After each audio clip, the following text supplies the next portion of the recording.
ডিম সংরক্ষণ করলে বেশি দিন ভালো থাকবে এবং সেগুলো থেকে বাচ্চা বের হবে। তো বন্ধুরা, আপনারা যদি ডিম সংরক্ষণ করতে চান তাহলে আপনারা একটি মাঝারি সাইজের মাটির হাঁড়ি কিংবা বড় হাঁড়িও নিতে পারেন। খেয়াল রাখবেন এটি যেন মাটির হাঁড়ি হয়। তা যদি মাঝারি সাইজের মাটির হাঁড়ি হয় তখন আপনারা সেটার মধ্যে একবারে বেশি করে ডিম রাখবেন না, কম করে ডিম রাখবেন। যেমন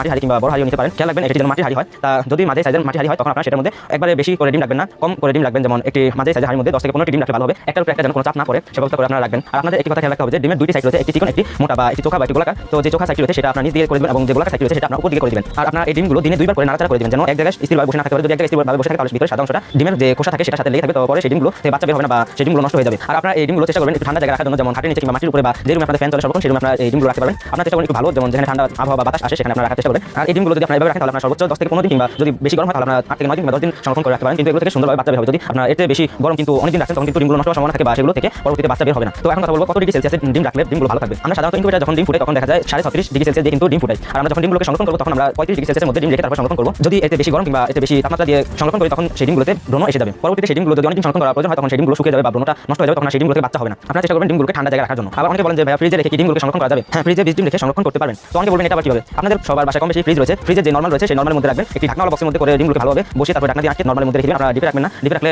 এই ডিমগুলো জমে যাবে এবং পরবর্তীতে ডিমগুলো নষ্ট হয়ে যাবে। তো তখন আর সেই ডিমগুলো থেকে বাচ্চা বের হবে না। আপনারা ডিমগুলোকে ফ্রিজে নরমালে রেখে সংরক্ষণ করবেন। আর যদি আপনারা ফ্রিজে ডিম রেখে সংরক্ষণ করেন তাহলে আপনারা সর্বোচ্চ 10 থেকে 15 দিন সংরক্ষণ করতে পারবেন না। তো এখন কথা বলবো এই ডিমগুলো দিয়ে কি বাচ্চা ফোটানো যাবে? হ্যাঁ, এই ডিমগুলো থেকে বাচ্চা ফুটবে এবং বাচ্চা ফোটানো যাবে যদি সঠিক নিয়মে আপনারা এই ডিমগুলোকে সংরক্ষণ করতে পারেন। আর অনেকে বলেন যে ডিমগুলো কি সরাসরি ফ্রিজ থেকে বের করে ইনকিউবেটর বা মুরগির কুচে দিতে পারবেন না, এটা কখনো করবেন না। আপনারা যেদিন ইনকিউবেটর কিংবা মুরগির কুচে দিবেন ডিমগুলো বসাবেন তার একদিন আগে ফ্রিজ থেকে বের করে ভালোভাবে টিস্যু পেপার কিংবা নরম একটি কাপড় দিয়ে আপনারা ডিমগুলোকে ভালোভাবে মুছে দিবেন। আর বেশি ঘষাঘষি করবেন না। আর একদিন আগে ফ্রিজ থেকে ডিমগুলো বের করার কারণ হচ্ছে যেন সাধারণ আবহাওয়ার সাথে এই ডিমগুলো খাপ খেতে পারে, সেজন্য আমরা একদিন আগে ডিমগুলোকে ফ্রিজ থেকে বের করে রাখবো। তারপর একদিন হয়ে গেলে আমরা ডিমগুলোকে ইনকিউবেটর কিংবা মুরগির কুচে বসিয়ে তারপরে আমরা বাচ্চা ফোটানোর জন্য দিতে পারবো। তোমরা আপনারা যদি এই নিয়মগুলো মেনে তারপরে এই বীজ ডিমটা আমার কাছে নিতে পারবেন 100% অরিজিনাল ডিমের রাজা মিশরীয় ফার্মিং মুরগির বীজ ডিমটা। এটা মনে করেন যে বছরে 300+ ডিম পারে, 250 থেকে 300 ডিম পারে, কখন 300 করে পারে এই ফার্মিং মুরগিটা। আর